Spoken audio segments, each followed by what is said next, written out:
The unspoken trade-off every founder makes and pretends they didn't. Most founders think they're making a trade-off between time and money, or speed and quality, or growth and control. They're not. There's a different trade-off happening, one that never shows up in pitch decks, and almost no one admits it out loud. Yet every founder makes it, whether they realize it or not. Here's the uncomfortable truth. The moment you decide to build something serious, you silently trade clarity for momentum, and then you spend years pretending you didn't. 1. The invisible decision. Before revenue, before traction, before customers, there's a moment most founders barely notice. It's when you stop asking, "Is this the right thing?" and start asking, "How do I make this work?" That shift feels productive. It looks like commitment. It sounds like focus. But it's also the moment you give up something critical, the ability to reconsider without identity loss. Because once you commit publicly to a product, a positioning, a narrative, changing your mind no longer feels like iteration. It feels like failure.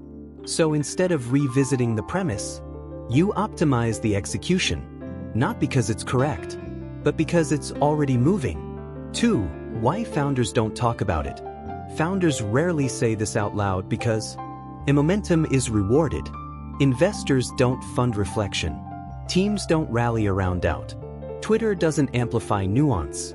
Admitting uncertainty threatens authority. Once people follow you, uncertainty feels irresponsible, even when it's rational. Most ecosystems confuse conviction with correctness. The loudest founder isn't always right. They're just least willing to pause. So instead of revisiting assumptions, founders double down. They tell themselves, "If I just execute harder, clarity will appear later." Sometimes it does. Often it doesn't.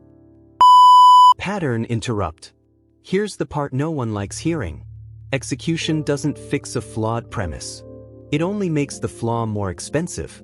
3. The real trade-off. The real trade-off isn't time versus money. It's this.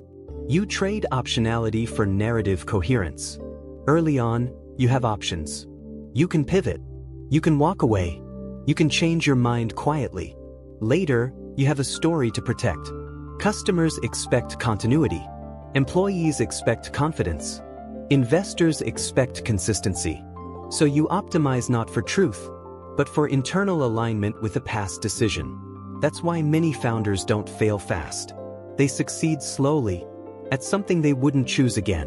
For the operator's dilemma, this hits hardest for B2B founders, solo operators, service-to-product builders, technical founders turned accidental CEOs.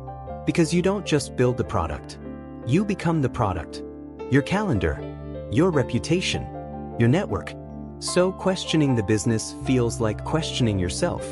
Which is why many founders stay trapped in businesses that are profitable but draining, stable but misaligned, successful but fragile. Not because they can't leave, but because leaving would require rewriting the story. 5. What high-level founders do differently. The best founders aren't more confident. They're more willing to reopen closed decisions. They schedule doubt deliberately.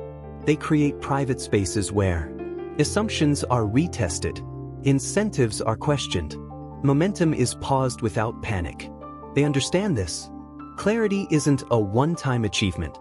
It's a recurring discipline. And the cost of avoiding it compounds quietly. In conclusion, note that if you're building something right now, ask yourself, not, "How do I push this further?" but, "If I were starting today, with what I now know, would I still choose this path?" If the answer is yes, good.